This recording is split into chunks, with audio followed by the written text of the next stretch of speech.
Surga yang kami sembah dalam nama Tuhan Yesus Kristus. Bapak, sebelum kami akan belajar dan mendalami apa yang menjadi kebenaran firman Tuhan pada sore hari ini, kami berdoa Tuhan, Tuhan, Engkau yang siapkan hati kami, siapkan pikiran kami, siapkan telinga kami.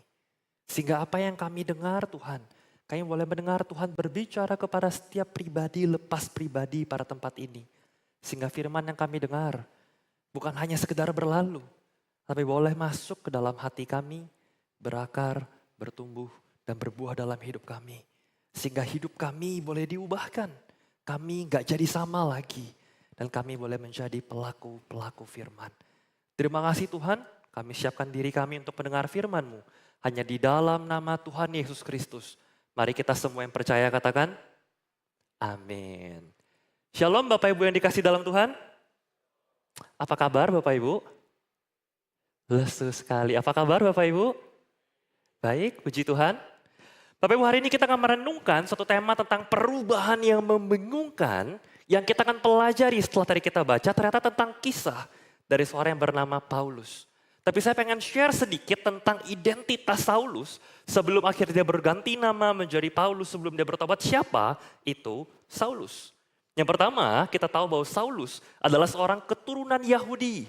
Bahkan dia datang dari suku Benyamin, salah satu suku yang terhormat dan terpandang. Kemudian dia memiliki perpendirian Farisi. Dia mempelajari Taurat sejak kecil, bahkan dia seorang pengajar. Dia belajar dengan begitu tinggi, bahkan ayahnya seperti sebagaimana ayah dari orang Yahudi yang baik, ingin anaknya belajar dari yang terbaik dan yang terbaik. Umur 13 tahun kurang lebih, Saulus sudah dikirim ke Yerusalem dari Tarsus untuk belajar dari seorang profesor Taurat yang bernama Gamaliel.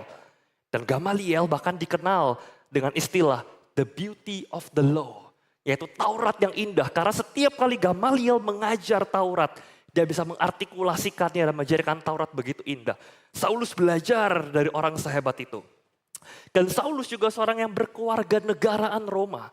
Dia punya privilege sebagai warga negara Roma. Mungkin mirip kalau hari ini kita punya green card atau menjadi US citizens, warga negara Amerika Serikat. Kita bisa menikmati berbagai privilege. Itu juga yang dimiliki oleh Paulus. Karena ayahnya juga seorang Yahudi dan berkeluarga negara Roma. Salah satu privilege yang kita lihat, dia gak bisa sembarangan diadili. Ketika di Yerusalem di mana orang mau mengadili dia, gak bisa. Karena dia warga negara Roma. Dia harus kembali dan diadili di Roma. Nggak seperti Yesus yang tiba-tiba diadili, disalib dan seterusnya. Dia juga memiliki berpendidikan Yunani. Saat itu kita tahu filsuf-filsuf yang hebat seperti Aristotle, Socrates, Plato dari Yunani. Yunani mendirikan banyak universitas dengan berpendidikan tinggi. Dan saat itu ada 3 universitas kalau hari ini gitu ya. Seperti Ivy League.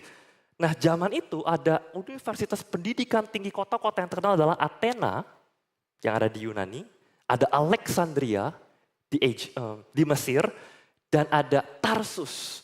Jadi 3 kota ini mungkin hari ini itu seperti Harvard, Yale, Princeton, Ivy League, 3 universitas besar, 3 kota pendidikan besar. Paulus dibesarkan di sana. Paulus bukan orang sembarangan. Dan terakhir, Paulus berkelahiran baru menjadi seorang Kristen. Bukan karena Paulus lagi belajar Taurat, lagi belajar Alkitab, perjanjian lama, dia ketemu Yesus. Enggak, semakin dia belajar Taurat, hasilnya apa? Dia malah semakin menganiaya orang-orang yang mengikut Kristus. Tapi karena kasih karunia, Allah menyatakan dirinya, Yesus menyatakan dirinya kepada Saulus dalam perjalanannya menuju ke Damaskus, menuju ke Damsyik. Itu pun untuk mencecar, menangkap, dan menganiaya orang-orang Kristen. Tapi karena kasih karunia Tuhan, dia bertobat. Dia mengenal Kristus. Dan dia mengganti namanya dari Saulus, yang nama seorang raja pertama Israel, Raja Saul. Dia mengganti namanya menjadi Paulus. Yang artinya apa? Artinya si kecil. Dari nama seorang raja pertama, the first king of Israel, menjadi si kecil. Karena ini bukan tentang saya, kata Paulus. Ini tentang Tuhan. Dan salah satu pengalaman yang paling merendahkan hatinya, the most humbling experience yang dialami Saulus, adalah ketika dalam perjalanan yang menuju Damsyik, dia rebah ke tanah, ia mendengar suara yang berkata kepadanya, Saulus, Saulus, mengapa engkau menganiaya aku? Lalu jawab Saulus apa? Siapakah engkau? Tuhan, loh itu tahu Tuhan. Kok masih nanya siapakah engkau? Kalau kita tanya kamu siapa ya? Berarti kita gak tahu itu orang siapa. Tapi Paulus tahu ini Tuhan. Tapi dia masih bertanya siapakah engkau? Tuhan, loh kok aneh ya? Loh kok absurd ya pertanyaannya? Kenapa Saulus mengatakan siapakah engkau Tuhan? Karena Saulus kira selama ini dia tahu Tuhan. Saulus yang sudah berpendidikan tinggi, seorang Farisi yang udah bolak-balik belajar perjanjian lama. Bahkan mungkin hafal perjanjian lama. Dia pikir dia kenal Tuhan. Tapi di momen itu, dengan kerendahan hatinya, dia baru sadar, ternyata saya gak kenal siapa Tuhan. Ternyata saya gak tahu apa-apa tentang Tuhan yang selama ini saya pikir saya tahu. Karena saya belajar begitu banyak, saya belajar begitu tinggi tentang Tuhan. Tapi dia punya sense. Kayaknya ini Tuhan, kok bisa dia punya sense? Mungkin ketika Tuhan berkata, Saulus, Saulus. Mungkin dia teringat ketika Tuhan memanggil, Samuel, Samuel. Saya gak tahu kenapa Tuhan kalau manggil selalu diulang, Samuel, Samuel. Atau ketika Tuhan berkata, Yerusalem, Yerusalem. Mungkin ketika Saulus mendengar, Saulus, Saulus. Dia enggak. Loh ini Tuhan toh. Loh Tuhan, aku kan harusnya lagi belain Tuhan nih. Aku lagi nangkepin orang-orang yang menista Tuhan nih, menista agama. Aku mau aniaya mereka, aku mau membela Tuhanku. Tapi Tuhan justru mengatakan apa? Mengapa engkau menganiaya aku? Dia kaget. Aku pikir selama ini aku berbuat semua ini untuk engkau Tuhan. Kok malah kebalikannya ya? Dan di momen itu, hidup Saulus berubah. Dan yang pengen saya sharingkan hari ini Bapak Ibu Saudara, ada setidaknya 5 transformasi, 5 perubahan hidup yang bisa kita lihat dari seorang Saulus yang harusnya juga bisa, seharusnya kita alami sebagai orang-orang Kristen yang sudah dilahirbarukan. Seharusnya dari perikop ini, saya menemukan ada 10 transformasi. Tapi Bapak Ibu gak mau pulang jam 9 malam kan ya. Jadi saya bahas 5 aja, 5 sisanya sudah saya bahas tadi pagi di LWS. Jadi kalau Bapak Ibu penasaran yang 5 lain apa, silakan ajak ngobrol teman-teman yang di LWS tadi pagi supaya lengkap punya 10-10-nya. Tapi ini yang pertama Bapak Ibu yang bisa kita lihat transformasi pertama. Perubahan yang dialami Paulus sejak dia kenal Tuhan. Dia punya disebut dengan new message. Dia punya pesan hidup yang baru dalam dirinya.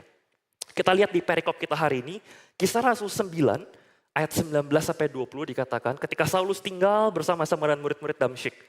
Ketika itu juga ia memberitakan apa? Memberitakan, oh aku orang hebat loh, aku seorang Farisi loh, belajar dari Gamaliel dan seterusnya.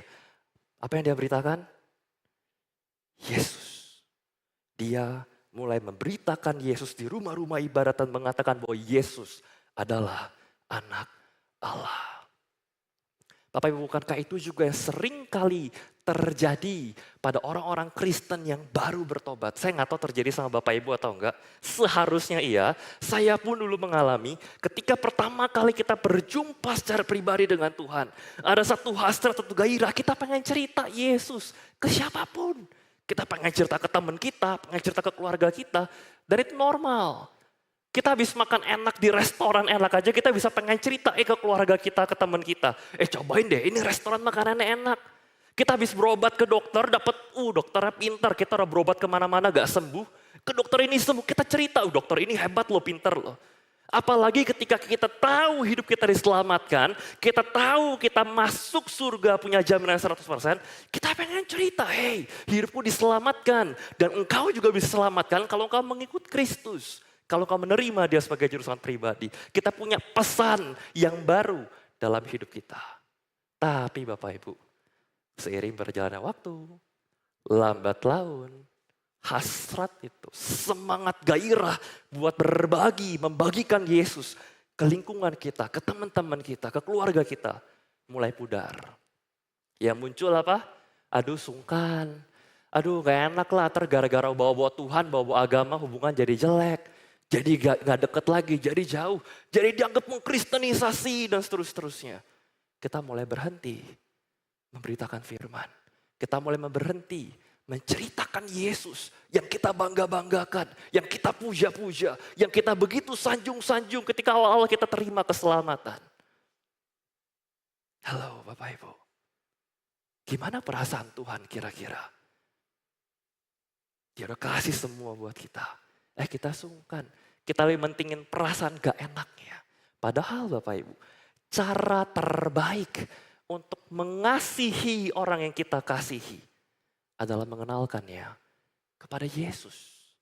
Karena hanya dengan mengenal Yesus, mereka bisa menikmati kasih yang terbesar. Gak ada cara yang lebih baik untuk mengasihi seseorang daripada memperkenalkannya kepada Yesus. Jadi kalau saudara mengatakan, aku cinta sama istriku, sama suamiku, sama orang tuaku, sama anak-anakku. Tapi saudara gak pernah ceritain Yesus ke mereka, sorry. Saudara pikir saudara cinta.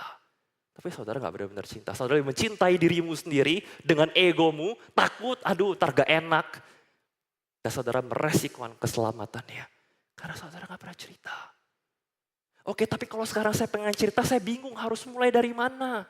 Apalagi sekarang lagi sensitif isu, ntar kalau saya ngomong dikit dibilang bawa-bawa agama. Saya juga sempat bergumul Bapak Ibu. Dalam perjalanan saya sempat bergumul. Gimana ya kalau saya pengen mulai cerita tentang Yesus. Pakai trik apa nih? Tekniknya apa? Bridgingnya apa? Tapi setelah belasan tahun saya memberitakan Injil. Saya ketemu satu jurus yang paling ampuh. Tahu apa Bapak Ibu? Ketulusan. Saya coba berbagai cara, kalau saya masuk dari sini bisa gak ya masuk dari gimana? Semua kalah dibanding saya ketemu dan saya cuma bilang, hey kita udah kenal lama. And I care about you. Saya peduli sama hidupmu. Dan saya merasa bersalah sekali kalau udah kenal kamu begitu lama, mengasihi kamu sekian lama. Tapi aku tahu hal yang begitu penting dan aku gak pernah cerita ke kamu. Dan aku pengen cerita ke kamu hari ini. Kamu terima gak terima gak ada masalah. Gak akan merusak hubungan kita. Gak akan bikin aku jadi sinis dingin sama kamu. Tapi aku harus cerita. Karena aku tahu aku salah kalau gak ceritain hal ini ke kamu. Dan kita mulai cerita. Tentang bagaimana Yesus menyelamatkan kita. Ceritanya mulai dari mana? Simple Bapak Ibu. Saya pengen share yang disebut dengan Injil 5 jari. Berapa jari Bapak Ibu? 5. Yang pertama jempol. Kita harus ceritakan bahwa Allah itu baik. Allah itu baik. Loh kalau Allah baik kok banyak dos, banyak penderitaan di dunia? Iya, karena nunjuk. Karena kamu dan saya manusia berdosa. Betul Allah baik, tapi kita manusia berdosa. Makanya banyak penderitaan di dunia. Dan upah dosa adalah maut. Harusnya kita masuk neraka. Itu telunjuk, kamu manusia berdosa. Tapi Tuhan punya jalan, jangan jari tengah Bapak Ibu ya. Ada 3 jari, ada 3 jalan yang Tuhan lakukan apa? Allah lahir, Allah mati, Allah bangkit. Allah lahir menjadi manusia, Yesus Kristus. Dia mati dan kayu salib untuk menebus dosa. Dan dia bangkit, mengalahkan maut. Supaya kita juga dibangkitkan setelah kita mati. Dan beroleh keselamatan. Nah sekarang, jari manis. Kita pakai buat biasa pakai cincin. Pernikahan membuktikan relasi. Mau gak? Kamu punya satu relasi dengan Tuhan. Menerima Tuhan sebagai juru selamat. Diadopsi menjadi anaknya. Kalau kau mau, terakhir kelingking. Berjanjikah engkau bahwa engkau akan bertobat dari dosa-dosamu. Dan sungguh-sungguh kenal Tuhan. Injil. Allah itu baik. Engkau dan saya manusia berdosa. Allah lahir, mati dan bangkit menebus kita. Maukah engkau menerima satu hubungan dengan Tuhan. Untuk mengasihi Tuhan, mengasihi sesama. Dan berjanji bertobat. Bertobat dari dosamu. Setia ikut Tuhan. That's it. Urusan dia terima gak terima, itu urusan Roh Kudus. Urusan kita adalah kita cerita Yesus. Bukan hanya new message Bapak Ibu. Ketika kita menerima Tuhan sebagai juru selamat pribadi kita dilahir barukan. Kita akan punya new behavior. Kita akan punya perilaku yang baru. Kita lihat di ayat berikutnya, ayat 21. Ketika semua orang mendengar tentang Saulus yang berubah gitu ya.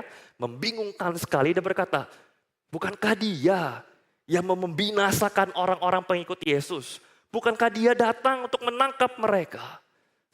Ada perubahan dari Paulus yang tadinya pengen nangkepin orang buat disiksa, mau menganiaya pengikut Kristus. Sekarang dia malah memberitakan Yesus adalah anak Allah. Ada perubahan hidup. Ciri-ciri orang yang sudah benar-benar mengenal Tuhan adalah ada perubahan hidup dalam diri mereka. Saya punya cerita begini Bapak Ibu. Suatu hari di satu keluarga yang tinggal di pegunungan salju lah di puncak gunung. Anaknya pengen pelihara kucing, pengen pelihara anjing, tapi mamanya nggak kasih. Mamanya nggak suka, tapi karena anaknya mohon-mohon, ya udahlah dikasih pelihara anjing, silakan. Lalu suatu hari, karena mamanya nggak suka sama anjing, setiap kali anaknya nggak ada, anjingnya ditendang-tendang gitu ya. Anaknya udah kasih makan, makanan anjingnya dibuang sama mamanya. Wah pokoknya anjingnya disiksa, mamanya nggak suka deh sama anjing ini. Lalu suatu hari, ketika mamanya lagi di pekarangan rumah belakang, habis keluar ke belakang, mau jalan masuk rumah, ada badai salju. Dan ada sebuah lubang yang karena salju ketutupan, mamanya gak lihat. Mamanya gak sengaja terperosok masuk ke dalam lubang. Mamanya teriak-teriak, tolong, gak ada yang dengar. Karena badai salju semakin kencang, gemuruhnya deras sekali. Nah kebetulan ini anjingnya lagi dikerjain sama mamanya. Disiksa, diikat, ditaruh depan rumah biar kedinginan. Tapi karena itu anjingnya jadi dengar teriakan mamanya, anjing ini lari ke tempat lubang di mana mamanya jatuh. Mamanya pikir, oh ada yang datang nih, selamat nih. Ternyata yang nongol, anjing yang nongol. Dia langsung, wah sudahlah, bohwatlah, bokiu sudah. Yang datang malah anjing yang suka saya siksa-siksa. Habislah riwayat saya. Tapi ternyata anjing itu kemudian lari kembali masuk ke rumah. Dia gigit-gigit celana dari papa dan anaknya, diseret-seret, ayo ikut. Papanya bingung sama anaknya, kamu mau bawa saya kemana? Akhirnya diikutin anjingnya, sampailah ke lubang tempat mama ini jatuh. Dan mamanya akhirnya selamat, ditolong sama papa dan anaknya. Sejak hari itu Bapak Ibu, hidup si mama ini berubah. Dia gak lagi tendang-tendang si anjing yang ada. Anjingnya dipakein baju, dibeliin makanan yang lebih mahal dari makanan buat anaknya. Kalau tamu datang, anjingnya dipangku, dielus-elus cetan. Wah ini anjing pinter loh, kalau gara dia kemarin saya udah mati di dalam lubang. Ketutupan sama salju. Ciri-ciri orang yang sudah benar-benar diselamatkan. Ada perubahan hidup dalam dirinya. Jadi kalau saya mengatakan, oh aku sudah diselamatkan, aku sudah percaya Tuhan. Permisi tanya Bapak Ibu. Apa perubahan hidup yang sudah saudara alami? Sudahkah saudara punya new message? Punya pesan yang kayak tadi mamanya cerita, wah anjing ini sebab pun yang datang ke rumah, semua diceritain tentang kehebatan dari anjing ini. Ada kita cerita Yesus? Ada kita punya perubahan yang tadinya berbuat dosa, Tuhan, aku kenal Tuhan, aku gak pengen lagi berbuat dosa yang sama berulang-ulang. Atau santai aja, ntar juga diampuni. Nanti ke gereja hari Minggu juga pengakuan dosa. Ada perubahan hidup Bapak Ibu? Ciri-ciri orang yang sudah diselamatkan Tuhan. Ada new behavior. Ada perilaku yang baru. Dan yang ketiga, ada new influence. Ada pengaruh yang baru. Ayat berikutnya, ayat 22 dikatakan, akan tapi Saulus semakin besar pengaruhnya. Dan membingungkan orang-orang Yahudi yang tinggal di Damsyik. Perhatiin Bapak Ibu ya, ketika dikatakan Paulus semakin besar pengaruhnya, pertama kali saya bayangin, oh berarti Paulus tuh piawai, dia jago khotbah, dia pintar, wah pandai merangkai kata-kata, bikin ilustrasi dan seterusnya. Dia bisa meyakinkan orang banyak. Ternyata ketika saya pelajari firman Tuhan, tidak begitu Bapak Ibu. Bapak Ibu tahu gak? Khotbah Paulus, saking membosankannya, orang sampai ketiduran, jatuh dari jendela, mati. Gak percaya, kita sama-sama lihat dari Kisah Rasul 20, 9 ayat 12. Seorang muda bernama Eutikus duduk di jendela. Karena Paulus amat lama berbicara, ini peringatan buat kami hamba Tuhan biar khotbah gak kelamaan Bapak Ibu. Orang muda itu tidak dapat menahan kantuknya, ia tertidur lelap dan jatuh. Dari tingkat ketiga ke bawah. Ini lantai berapa ya? Lantai 3 bukan ya? Dan ketika ia diangkat, orang ia sudah mati. Khotbah Paulus merenggut nyawa orang gara-gara kelamaan. Tapi ayat 10 dikatakan, tapi Paulus turun ke bawah, ia merebahkan diri atas orang muda itu, mendekapnya dan berkata, jangan ribut, sebab ia masih hidup. Sementara itu ia mengantar orang muda itu hidup ke rumahnya. Paulus juga mengadakan mujizat dengan kuasa Tuhan, orang mati dengar khotbah, hidup lagi. Jadi pastiin kalau mau mati pas ngapain Bapak Ibu? Enggak gitu ya, jangan gitu juga ajak khotbah terus mati terpanik yang lagi khotbahnya. Tapi artinya ketika Paulus dikatakan dia punya new influence, punya pengaruh, itu bukan karena kepiawaian Paulus. Bukan karena dia jago berkhotbah, pintar, bukan. Khotbahnya bosan. Tapi apa yang membuat Paulus punya pengaruh yang besar? Kunci pengaruh Paulus kita lihat dari 1 Korintus 2 ayat 1 sampai 5. Saya ajak kita baca bergantian ya. Saya baca ayat yang ganjil, Bapak Ibu baca ayat genap, kita baca bergantian 1 Korintus 2 ayat 1 sampai 5, demikian firman Tuhan. Demikian pula ketika aku datang kepadamu saudara-saudara, aku tidak datang dengan kata-kata yang indah atau dengan hikmat untuk menyampaikan kesaksian Allah kepada kamu. Ayat 2,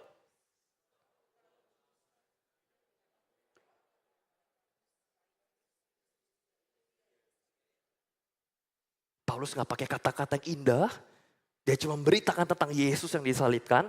Dan ayat ketiga dia katakan, aku juga telah datang kepadamu dengan kelemahan dan takut dan gentar. Paulus juga bisa takut, Paulus bisa gentar. Ayat 4,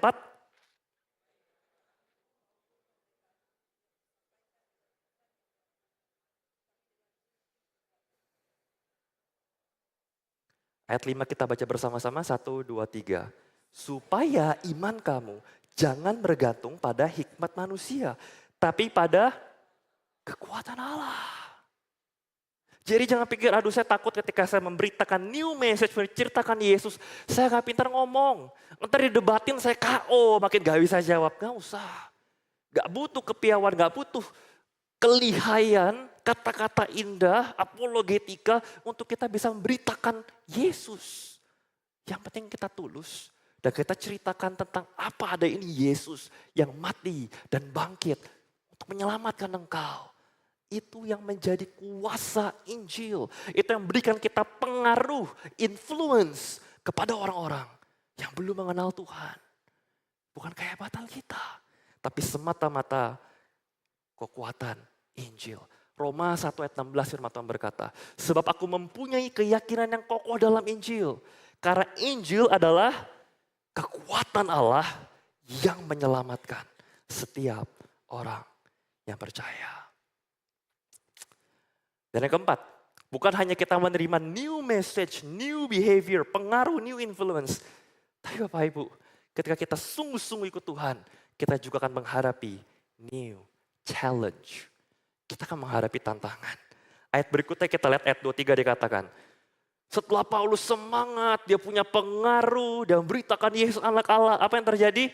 Orang puji-puji, Paulus hebat ya, sekarang bertobat. Paulus baik ya, dulu bunuh-bunuh orang, sekarang malah ceritain Tuhan. Enggak lagi.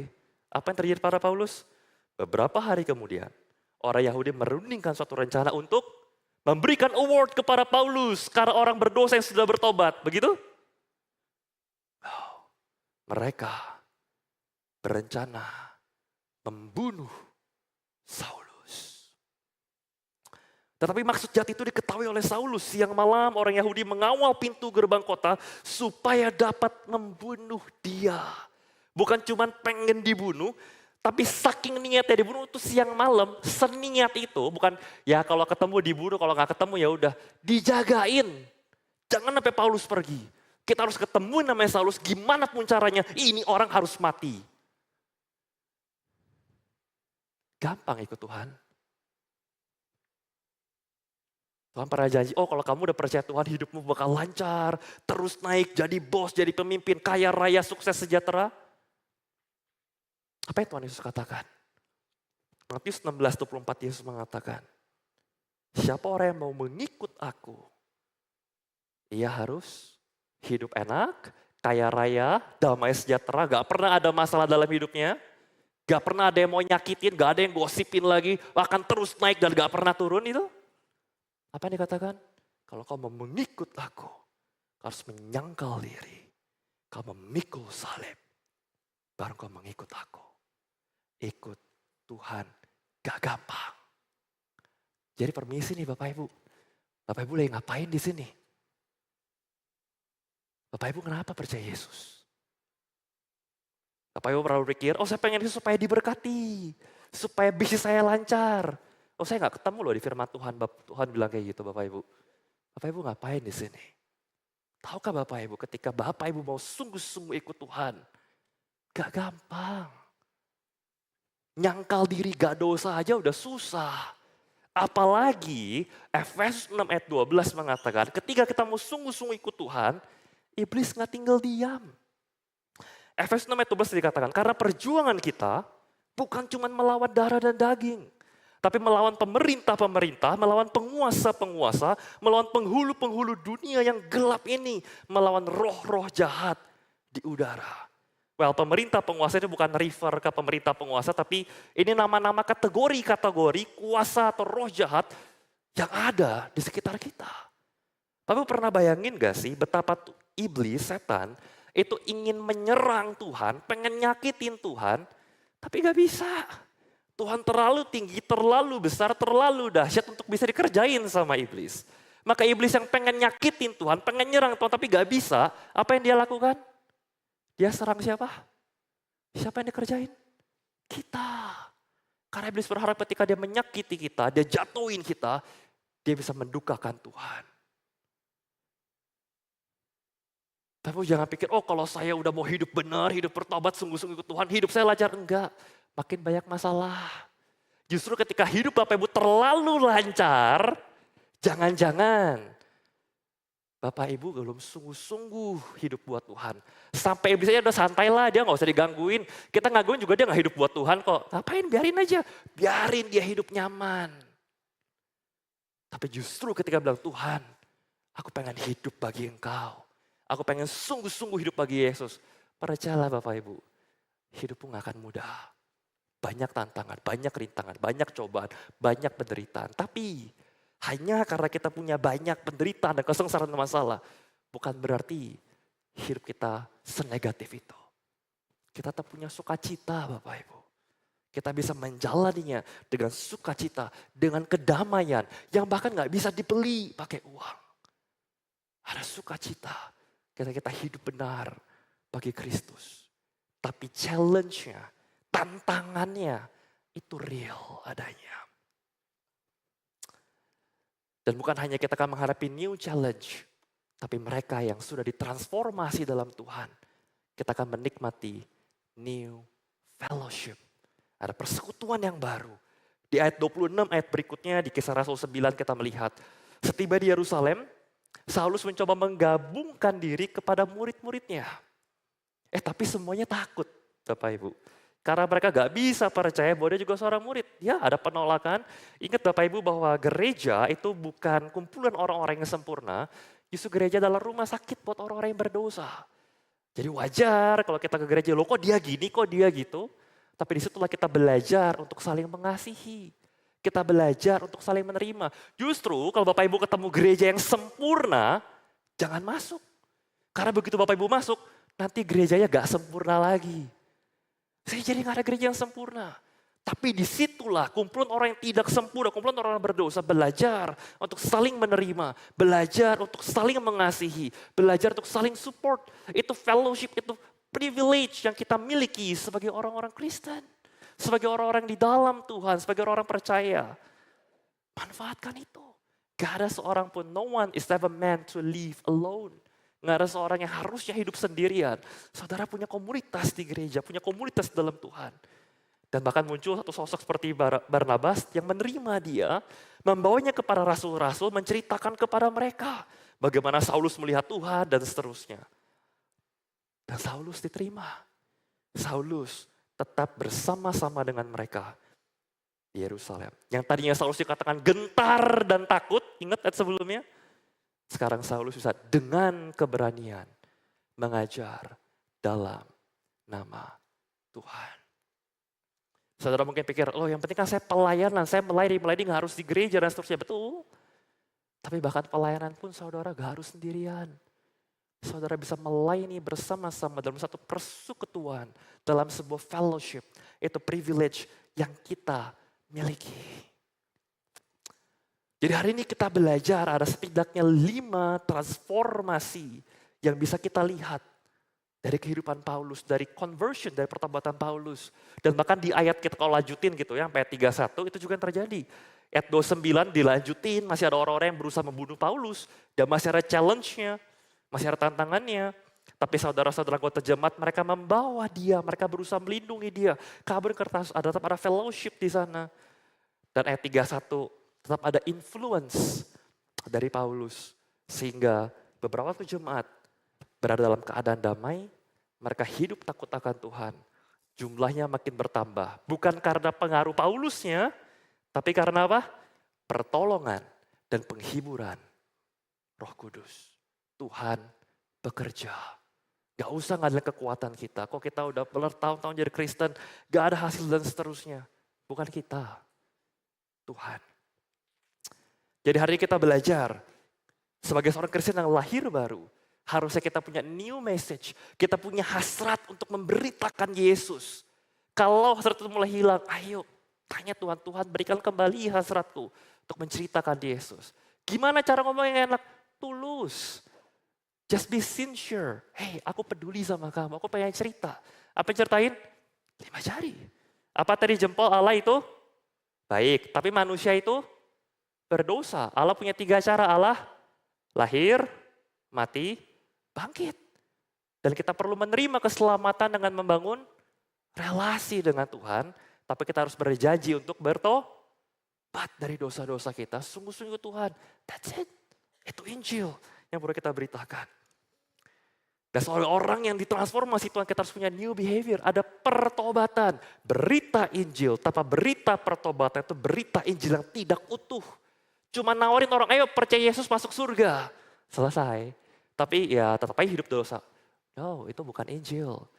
Betul kau percaya Tuhan masuk surga. Tapi ingat loh, keselamatan yang gratis yang Tuhan kasih itu gak murahan. Dibayar dengan harga yang mahal. Lewat kematian Yesus di atas kayu salib. Dan Tuhan mau kita bertobat, hidup benar, mengikuti Dia, menyangkal diri, dan memikul salib, dan mengikut Kristus. Kita punya new influence, kuasa Injil akan bekerja lewat kehidupan kita. Tapi ingat kita punya new challenge, rintangan, itu pasti akan dihadapi, apalagi ketika kita mau sungguh-sungguh hidup buat Tuhan. Tapi tenang, kita punya new fellowship, kita punya support system.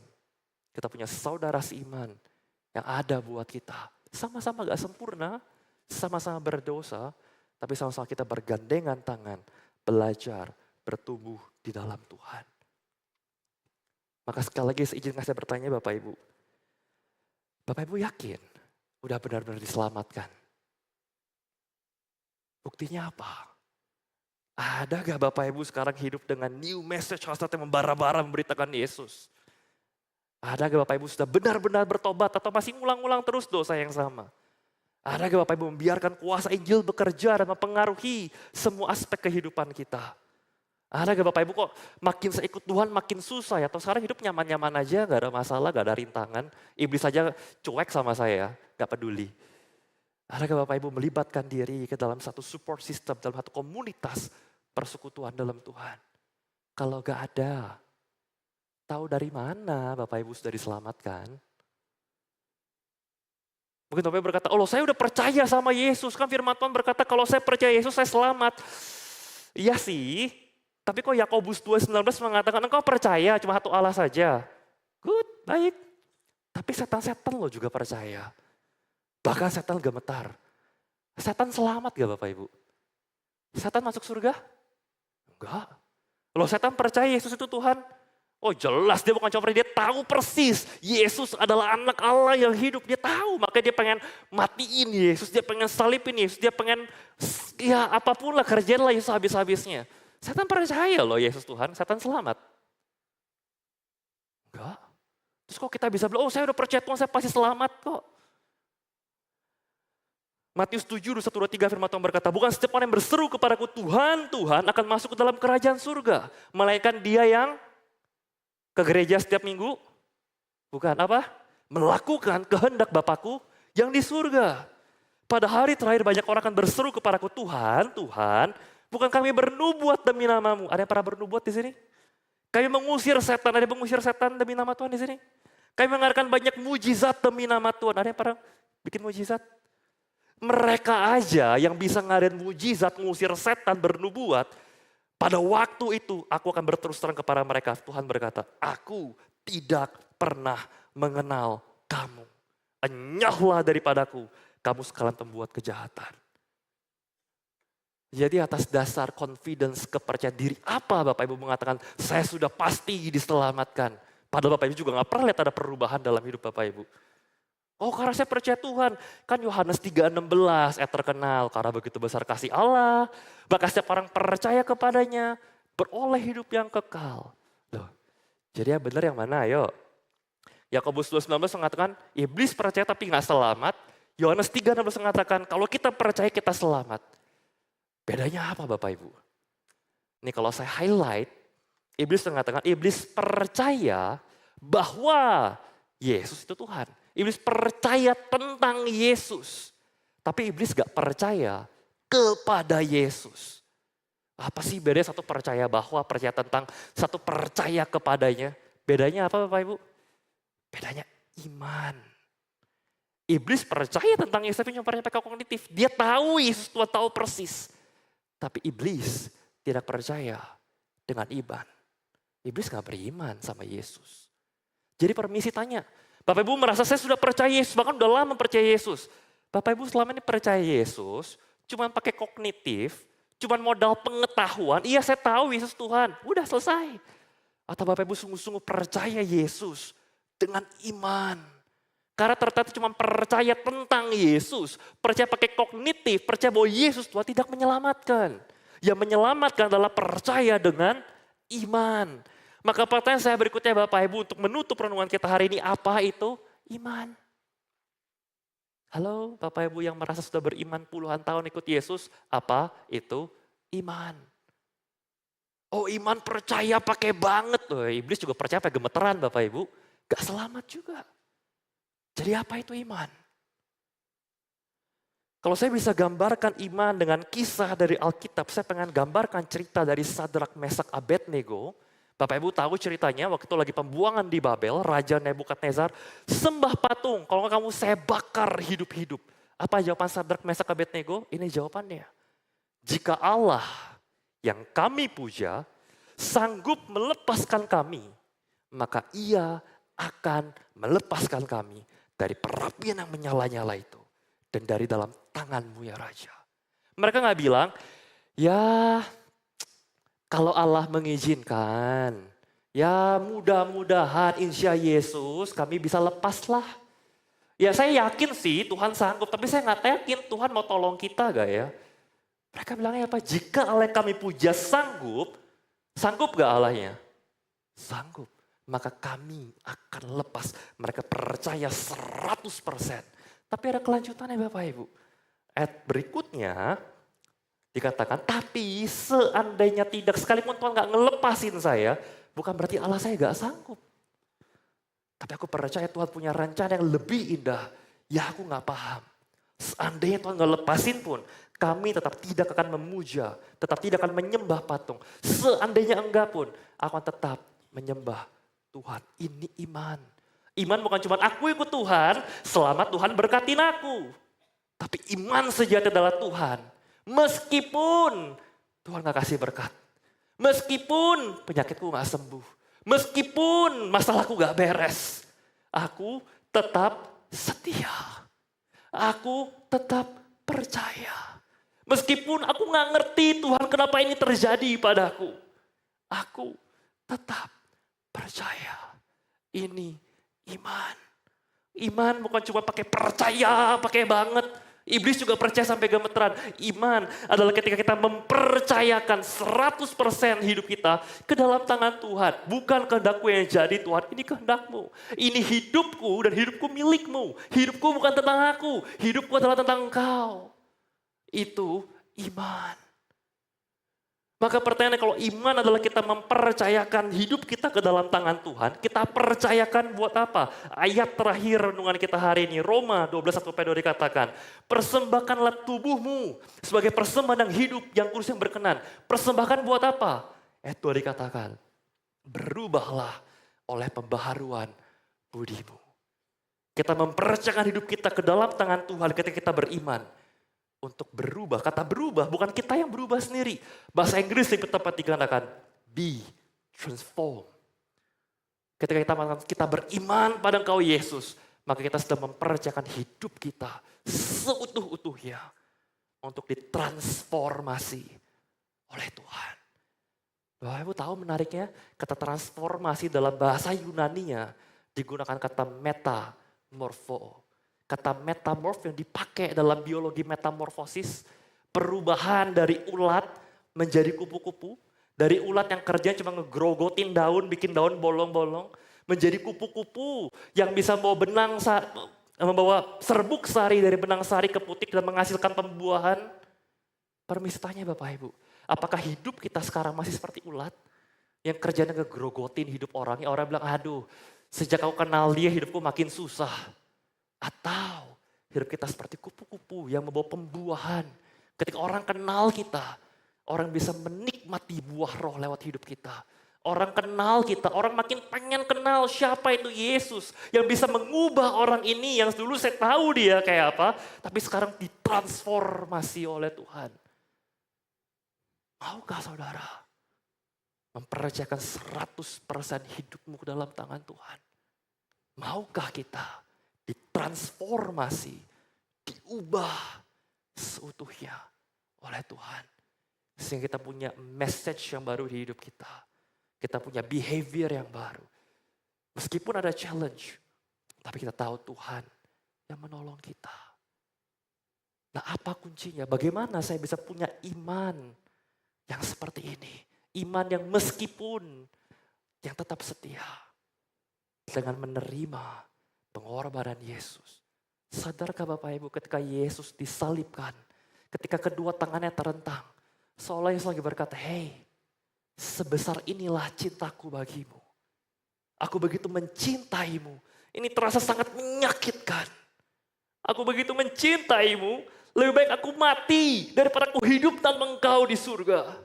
Dan Yesus mati. Yesus mati bukan karena dia ada salah. Yesus mati karena dia terlalu cinta sama saudara dan saya. Nah, saudara mau apakan cinta Tuhan? Saudara mau sungguh-sungguh menerima itu dalam hidup saudara. Dan ditransformasi sebagaimana Saulus ditransformasi menjadi Paulus. Nah, saudara mau udah pokoknya saya jadi Kristen aja. Yang penting mati masuk surga. Peduli amat hidup kayak gini. Ya bener lah. Buat apa Yesus mati kayu salib? Kalau kita sampai hari ini jadi orang Kristen, mengatakan diri kita beriman, tapi gak pernah ada perubahan sedikit pun dalam kehidupan kita. Mari Bapak Ibu kita tundukkan kepala kita bersatu dalam doa. Bapak dalam surga, Engkau yang tahu sudah berapa lama, berapa tahun kami mengklaim diri kami beriman dan kami seorang Kristen. Tapi Engkau juga yang tahu berapa banyak perubahan dan pertobatan hidup yang kami wujudkan, yang kami jalani dalam keseharian kami. Kalau seringkali kami Tuhan, kami jadi orang-orang Kristen yang munafik, yang penting ke gereja, yang penting kelihatan baik. Tapi kami gak pernah cerita Yesus, meskipun orang kami tahu ada orang-orang yang butuh mendengar tentang Yesus.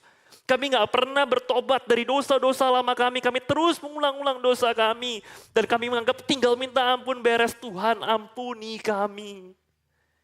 Kami rindu Tuhan untuk ditransformasi. Kami rindu untuk kuasa Injil membawa satu pengaruh yang baru dalam kehidupan kami. Sehingga ketika kami menghadapi rintangan-rintangan, kami bukan menghadapi rintangan karena kesalahan atau dosa kami. Tapi karena kami hidup benar dan berjuang mati-matian hidup untuk Tuhan. Dan kami rindu Tuhan untuk tergabung dalam komunitas, dalam support system, dalam keluarga Tuhan. Untuk saling mendoakan, saling mensupport, saling mendukung, saling mengasihi. Sehingga ketika kami melayani Tuhan, kami gak sendiri. Ketika kami melayani Tuhan, Tuhan Kau sungguh-sungguh dimuliakan. Dan lewat kehidupan kami, orang yang bisa menikmati buah roh nyata lewat hidup kami. Dan orang bisa penasaran, mereka tertarik, mereka mencicipi kasih karunia Tuhan. Dan mau datang untuk mengenal Yesus. Tuhan, ini diri kami. Kami mempercayakan 100% hidup kami ke dalam tangan-Mu. Transformasi kami Tuhan. Jadilah sesuai kehendak-Mu. Hanya di dalam nama Tuhan Yesus Kristus kami telah berdoa. Mari kita yang percaya sama-sama katakan amin.